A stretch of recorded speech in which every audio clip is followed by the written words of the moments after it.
operands, those are the arguments for the operators. So we'll highlight those in green.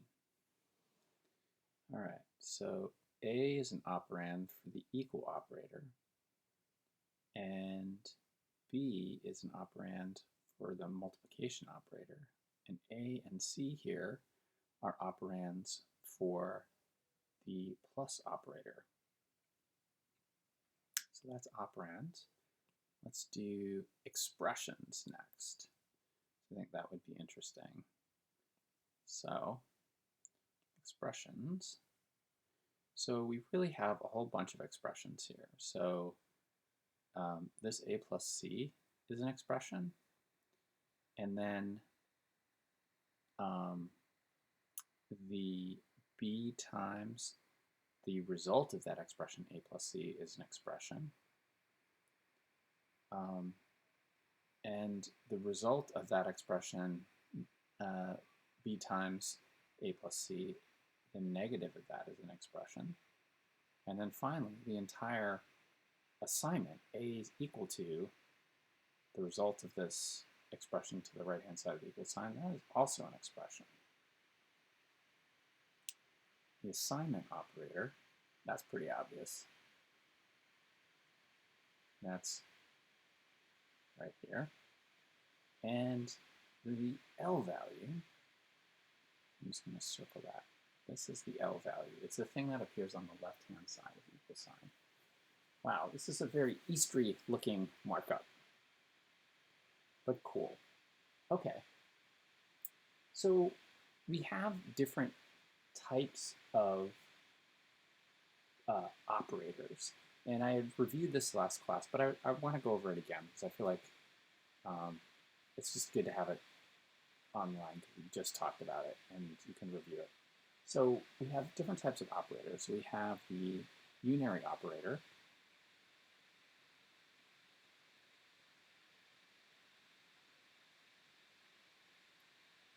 So this is an operator that takes unary, it takes a single operand. All right, so can you think of some examples of unary operators? Hit pause if you want to take a moment to think about that. Okay, so here's some examples. Minus A, or A plus plus, or not A. Any one of those would be valid. Now obviously, these are going to assume that A is probably some kind of number, and here we're assuming that A is probably a Boolean value, true or false, although in some languages it could be a number as well. All right, let's do some binary operators.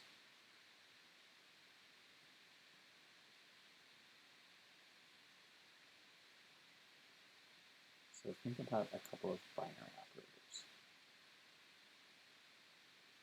Hit pause. Okay.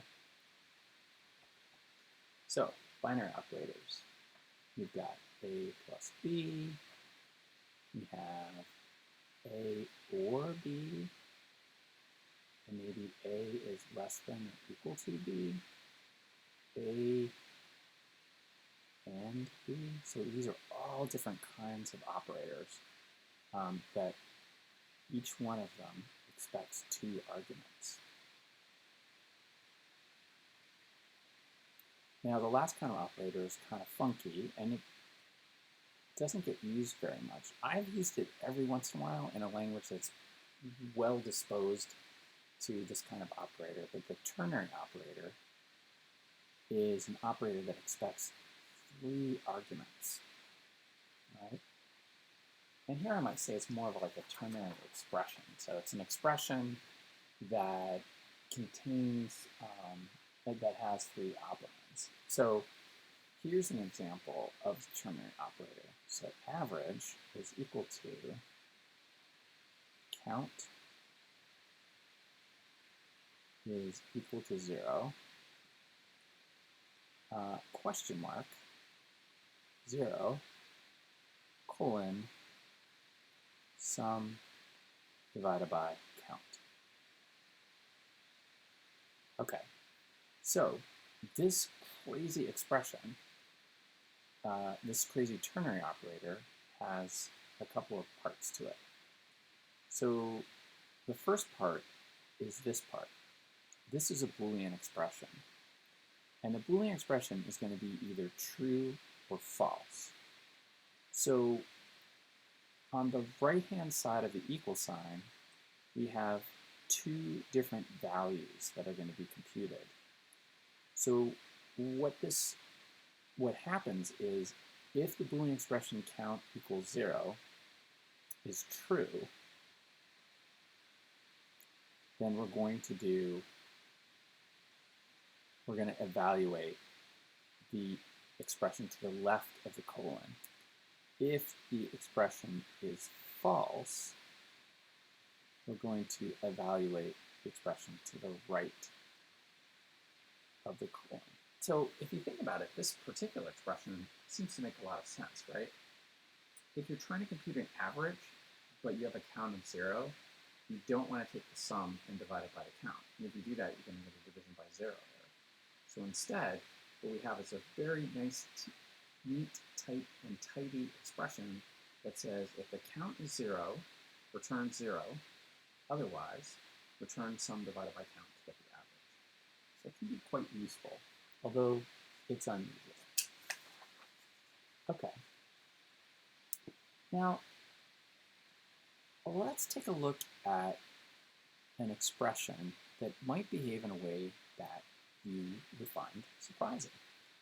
So here is my expression, plus a times ABS, open paren C, close paren.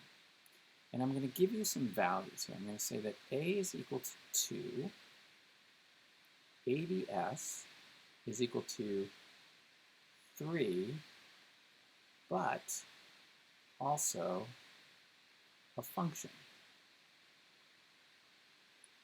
And C is equal to -4. Now let's assume that you did not know the semantics of this language. All right? You didn't know the semantics of this language, and you were asked to, we'll call the language splunge, and you were asked to evaluate this expression. What would be the answer if you evaluated this expression? So what you might do, well, take a moment to think about it. So here's what I want you to do. So your first idea is totally legitimate. The first idea that's coming to your head about what the answer is, how you would go about evaluating this expression, is totally legitimate. But I also want you to think for a moment, are there other ways that this expression could get evaluated that might also be valid, but a little strange? Okay? So, go ahead, take a moment, hit that pause button, and then join me as soon as you've worked out your answer.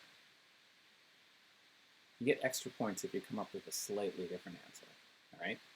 Okay, go. Okay, so I'm guessing that for most of you, you probably did something like this. You said, okay, well, plus A, that's plus 2 times the absolute value of -4, and that's going to give me plus 2 times 4, which is going to give me 8. So most of you probably did that. So if you did that, you made some assumptions about how the language was evaluating your expression. You assumed that the language was going to evaluate your expression using an infix evaluation, which means that we're going to go from basically left to right with parens overriding stuff. But basically, we're doing stuff from left to right. But that is not the only way that languages evaluate expressions. For example, one of the languages that we're going to work with this semester, Scheme, does not use infix notation. It actually evaluates expressions using something called prefix notation. So what would happen if we did things using prefix notation? So I'm going to write the expression down again. Plus 2 times ABS minus 4. And let's think about how this prefix notation would work. Well, the way prefix notation works is that the operator comes first, followed by the operands that are needed by the operator. All right, so the operator comes first, followed by the operands that are needed by the operator. All right, so how would this expression get evaluated? Well, one thing is often multiplication has precedence over addition. All right, so let's take a look at our multiplication here. So if the operator comes first, followed by the operands, then the operator is multiplication, and the operands are ABS and the expression minus 4. So this is actually saying multiply ABS and minus 4 together. That's what this is saying if we evaluate it using prefix notation. So let's do that. Okay, so that's going to be plus 2. We're leaving that alone for now. And the multiplication of ABS times minus 4. ABS isn't a function in this example. It has the value of 3. So that's going to be 3 times minus 4, which is going to give us minus 12. So we're going to have minus 12. Okay, so we're not done evaluating the expression yet, because now we have this plus here, which we're going to have to deal with. And I'm not happy with the way I do that. Let's draw it the same way. So we have this plus here. We have one operator here, the 2, another operator here, the minus 12. Plus 2 minus 12, well, that's going to give us minus 10. And so the answer, if we evaluate the same expression using prefix notation, is different, right? We're getting minus 10. It's crazy. Now, you might be saying, is there any other way that you can go about creating expressions using some form of notation like infix and prefix? And so the answer is absolutely. We can have postfix notation. So postfix notation is like the opposite of prefix notation, and that is that the operands come first and the operator goes last. So we might have something like A, B times, and what that would do is the operator would take A and multiply it by B. Kind of weird, but that's a way that another way that you can do expressions in a language. All right. So, pretty weird. So I feel like this is a really great example of something that at first appears like, oh, a piece of cake. I know how to evaluate this expression. But then as it turns out, depending on the notation that expression that was used to create that expression, the evaluation may not be so intuitive. So it's something you have to ask. And there are legitimate languages that use these different notations. You just have to be aware when you're working with them. Okay, so I want to talk about precedence next.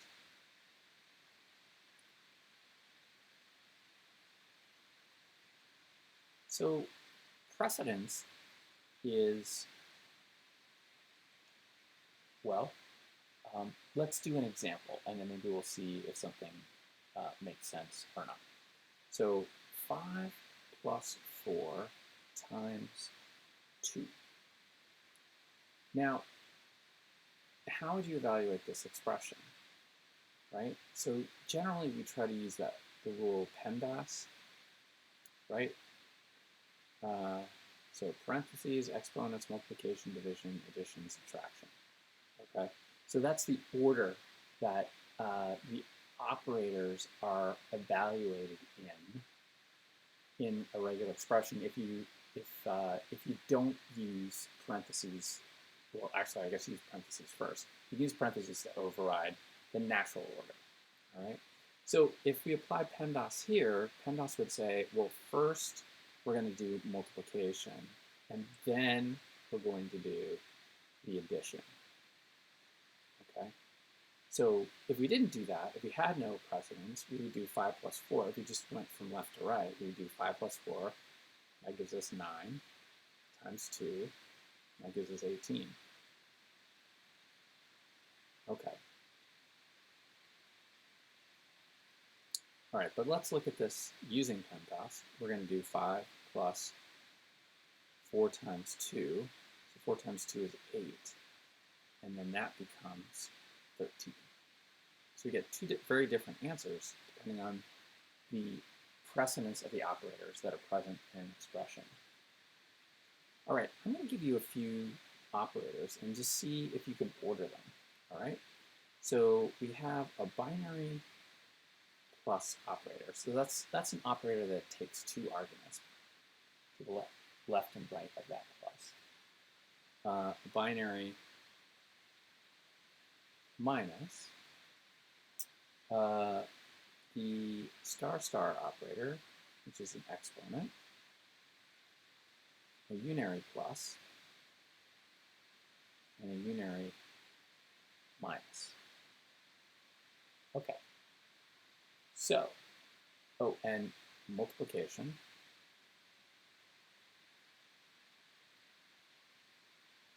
And division. I don't need to say binary multiplication and binary division because those operators always take two arguments. Kind of assume that. So what's the order of operations here?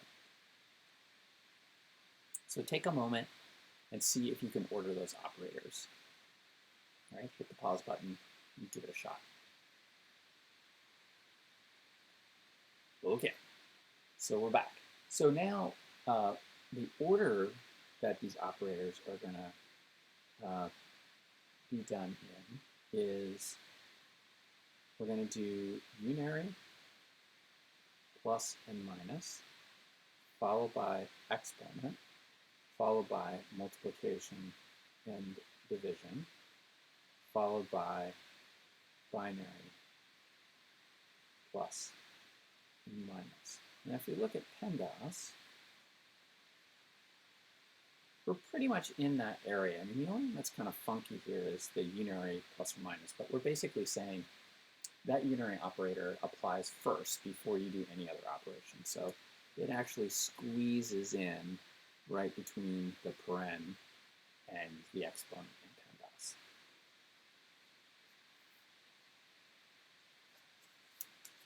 Okay. Now I want to talk about another important aspect of expressions, and that is associativity.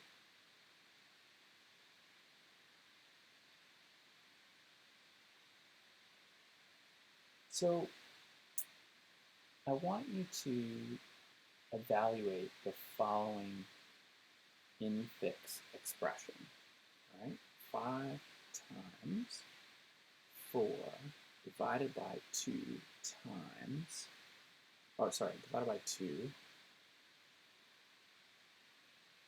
plus 5. Okay.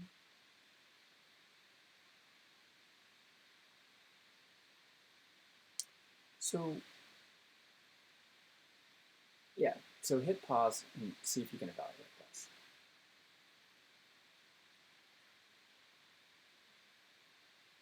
Okay, I'm hoping you figured it out, but let's take a shot at it. So we have 5 times 4 divided by 2 plus 5. So the basic question that we want to answer with associativity is when you have two operators and they have the same precedence, and in this case we've got multiplication and division have the same precedence, what order should the evaluation occur in? And does the order of evaluation matter? Okay, so in this example, typically what a language would do, assuming that we're using infix, is we would do go back to PEMDAS and say, okay, well, multiplication and division have the same precedence. And they're certainly a precedent over addition and subtraction. So what we're going to do is the 5 times 4 first, which is going to be 20 divided by 2 plus 5. All right. So now we have a division and an addition. So we're going to do that 20 divided by 2 gives me 10 plus 5, and then that gives me 15. Now, does the order of evaluation matter here? Do we have to do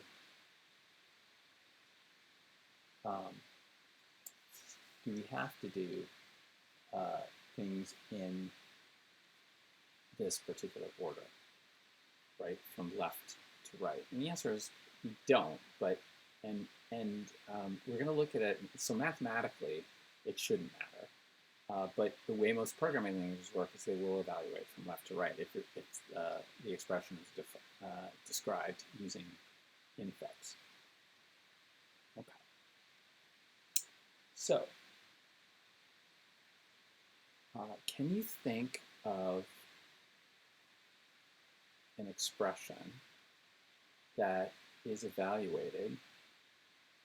So, all right, so the thing I want to say here is we're basically doing left to right.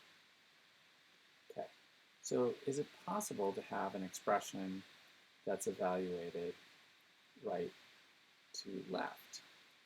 We have expressions that do things from right to left. Well, let's see. Yeah, absolutely. So let's take a look at an expression, 5 star star 2.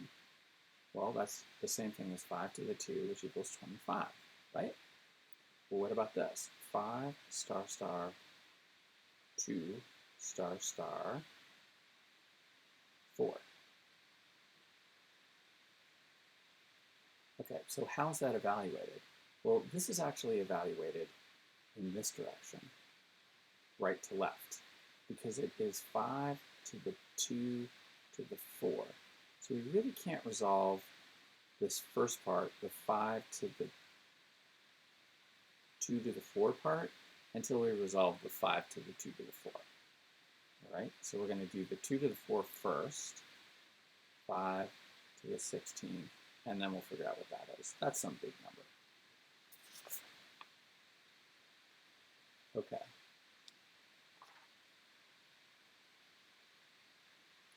Can you come up with another example of an operator which has right to left associativity? All right, so how about in C++? All right, so I'll give you an example I'll set up a couple of rules, and let's see if you can, I think this can also work in Java. So let's say a Java-based right to left associativity.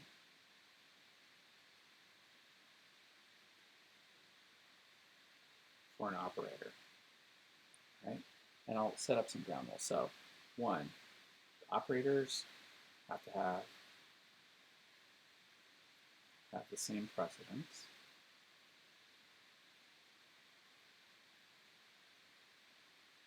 And 2, it's a right to left evaluation. Okay. So, all right, so take a moment, see if we can come up with an example. All right, so hit pause. Okay, so an example of that is to use the unary operators, but use a string of them. So for example, if you said minus plus 5,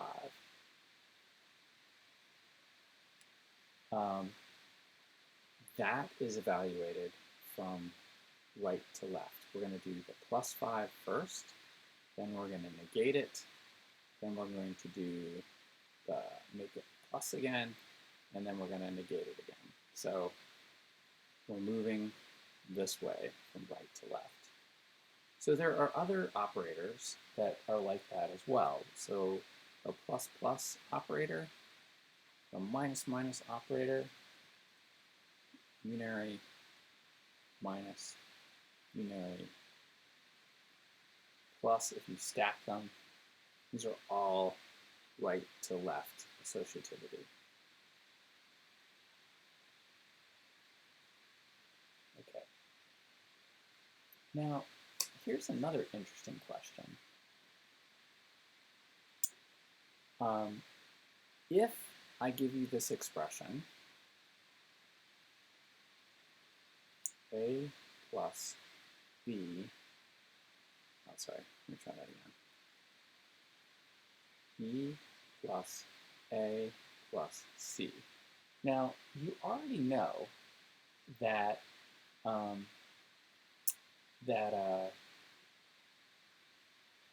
mathematically, well, first of all, yeah, you already know mathematically that the order of these operations doesn't matter. If you do b plus a and then add c, or you do a plus c and then add b, you're going to get the same answer regardless, all right? So mathematically,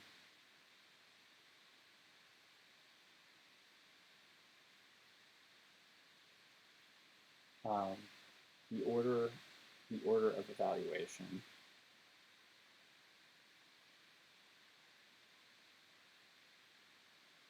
the associativity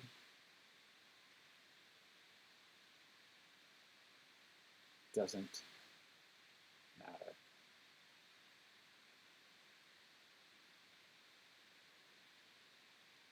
But in the real world, inside a program, does the order of evaluation matter? Does it matter whether you go from right to left or left to right? Does that matter? So the answer is it definitely matters, depending on the language you're using and the possible values that the numbers can take on. So I'll give you an example.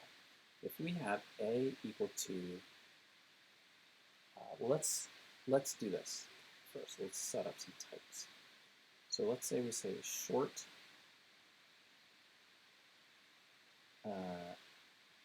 a equals 32,000. Oops, get this right. 65,535. Now, a short is 2 bytes. And we'll make this unsigned. Okay? Which means the minimum value is 0, the maximum value is 65,536. Right? And then we're going to say unsigned short b is equal to minus 10. And then unsigned short c is equal to 10. And now we have a final unsigned short result. And we're going to set that equal to a plus b plus, I'm sorry, b plus a plus c. So, does the order of evaluations matter? Yes, because if we evaluate the expression from left to right, we're going to have b plus a, which is 65,525 plus minus 10, plus 10, and that's going to give us 65,535. It's So we basically end up with no effect, right? But if we go from right to left, if that's how the order that the language evaluates the expressions, what's going to happen? We're going to have 65,535 plus, oops, so A is the big number, so I kind of messed to the shortcut there. We're going to have A plus C, which is 65,545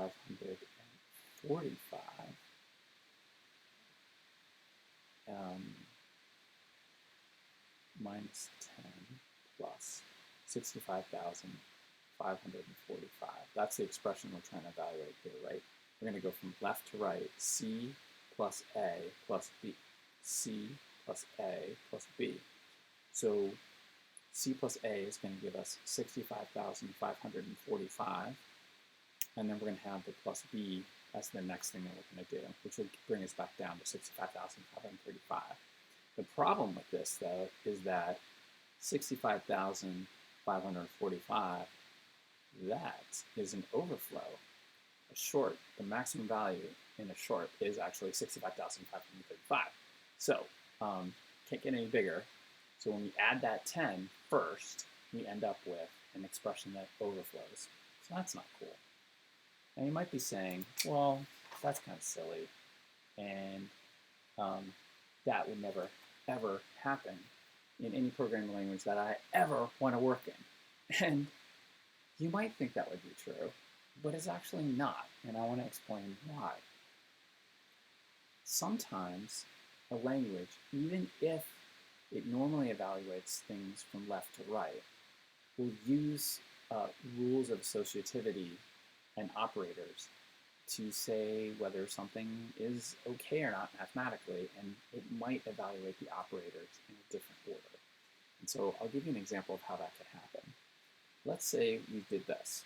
Let's say we said result is equal to B plus A plus C, okay? And for whatever reason, at this exact moment in time, as this expression is being evaluated, the C was in register, and the A was in register, and the B was in main memory. So normally, the expression would be evaluated from left to right. But if we were to optimize the expression, we might decide that it's smarter to evaluate the A and the C first, the sum of those two operands, because they're in register at the moment. And potentially, while we're evaluating those two values, we're also asking memory to go fetch the value B.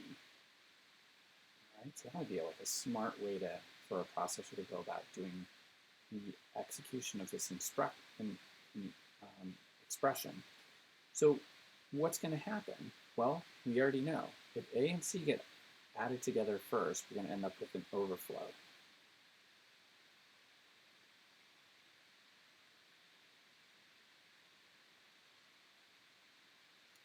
And if we don't optimize the expression, we end up with 65,535.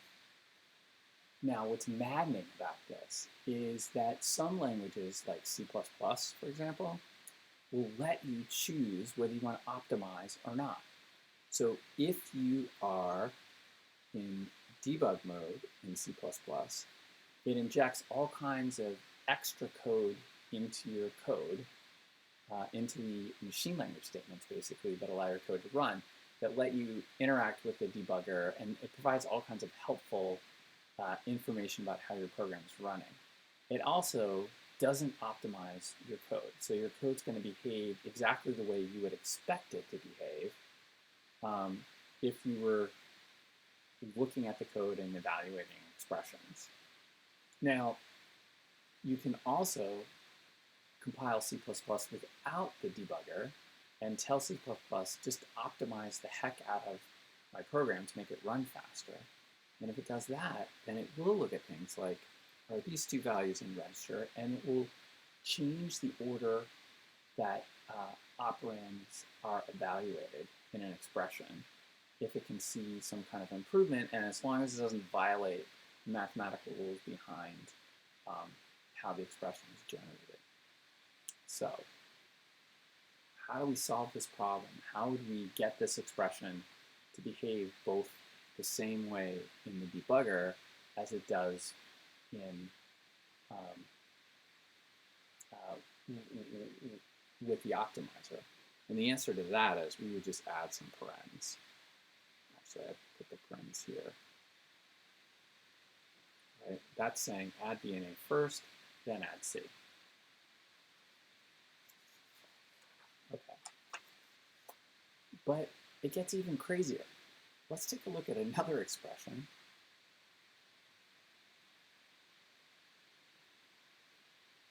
A equals 10. B equals A plus half of A. All right? So what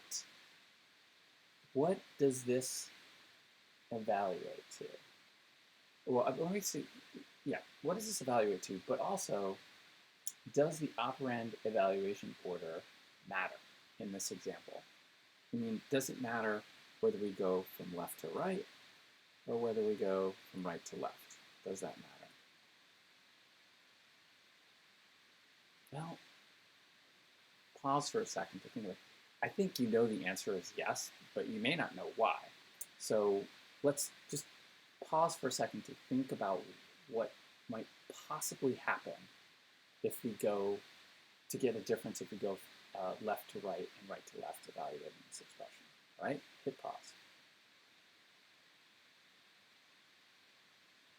Okay.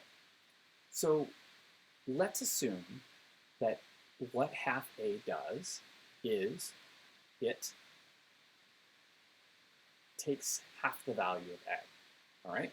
So if that's true, then, and we go from left to right, then maybe what we have here is 5 plus half of, oops, sorry. We have 10 plus half of 10, which is equal to 10 plus half of 10 is 5, which is equal to 15. Perfectly reasonable, right?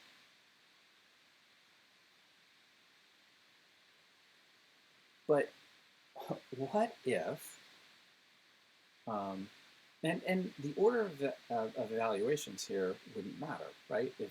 If half of 10, if all it does is just returns the number 5, then maybe half of 10, it just doesn't matter. So let's look at it. We just looked at left to right. Let's look at right to left. So this is equal to, well, I guess it doesn't really matter whether it's left to right or right to left. Either way, we have to evaluate this half of 10 first to figure out what its value is in order to add 10 to it. So whether we're doing 5 plus 10 or 10 plus 5 doesn't really matter. Okay, fine. All right, but what if something funky is going on with half of 10? So normally when you pass an integer in to a function, or method, the integer is typically passed in by value, right? We're going to make a copy of that integer, but it doesn't have to be that way. Some programs will allow you to pass in an integer, but you can change that integer inside the function and have that change reflected in the caller. And then that gets kind of tricky. So let me give you an example of what I mean. So here is what you might expect as your as the definition of your half method. It might be something like this. The method returns an integer. It's called half. It takes an integer a as an argument, and we're going to say result is equal to a divided by 2, and then return result. Or even better, let's just tighten it. We'll just tighten it way up. Let's make it really simple.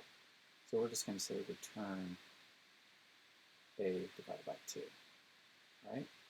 So that's what you might expect. And if that is what the function, how the function's written, the result we get over here, 15, it's exactly what you're going to expect. But what if the writer of half actually did something a little bit crazy? What if the writer of half did this? Int half, int ampersand a.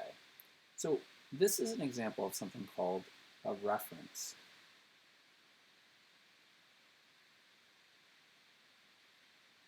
And what that means is that we're not actually passing in the value of the integer a. We're passing in a reference to the integer a, which means that any change we make to a inside this method is visible to the outside caller because we're actually changing a. So C++ allows you to do this. But there's other languages that allow you to do this as well. For example, you could do this in Python. If you have a variable which is a global variable, and you pass that global variable in to Python and you make a change to it, you will make a change in the outside caller as well. So, or if this was not a simple type like an integer, it was a complex type like a reference to an object, and you make a change internally to the object, that change will be seen in the caller as well. So, let's take a look at what happens here. And what if we said a equals a divided by 2, and then we say return a. So what we've done here with this statement is we have essentially divided a by 2 in half, and we changed the value of a in half, and it's also changed outside of half. So everyone is going to see a divided by 2.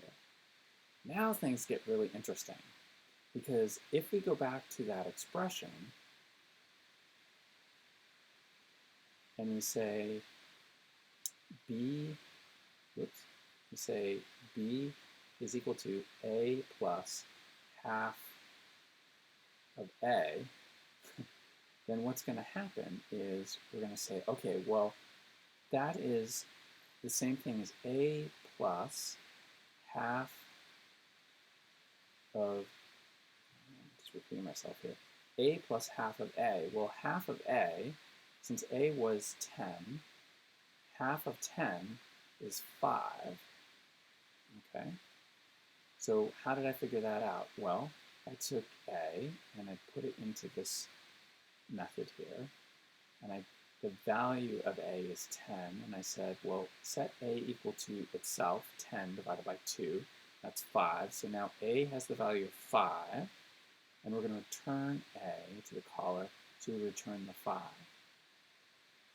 All right, so that half has been figured out, and now we can evaluate this expression, a plus 5. Well, a plus 5 is, well, that's 5 plus 5, which is 10. So why is this 5? Well, when we called half right here, we changed a to 5. Not only did we return 5, but we actually right here in the expression changed a to 5 because we passed a reference into a. So you don't want to ever be in a situation where something crazy like this happens to you. You want to avoid this like the plague. So how do you do that? Well, first of all, you recognize what this is. This is something horrible called a functional side effect.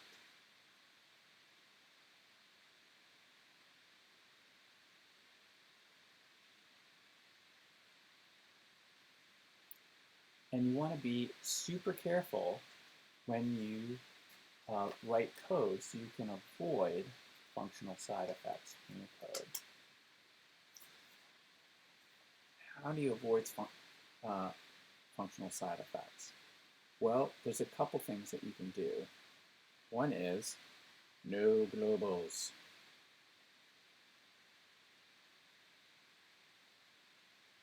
Right? There are languages that actually prevent global variables from being used, so you want to be careful about that. Number two, you want to be careful about changing references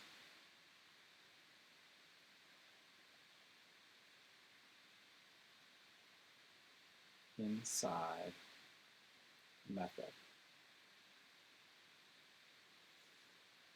So what do I mean by that? Well, look, if your method's supposed to be returning half the value of A, you shouldn't be changing A inside the method. I should try to do the simplest thing possible, which is make a copy of A and return half its value. If you're mucking around with reference variables inside a function and returning the value from that function, and in addition to returning the value from the function, you're changing the values of other variables, you're setting yourself up for functional side effects. Now, if those functions aren't involved in expressions, it's probably not a big deal. But if functions are allowed to be included in expressions, you're asking for trouble like what we just saw, where the user's expecting to get the value 15,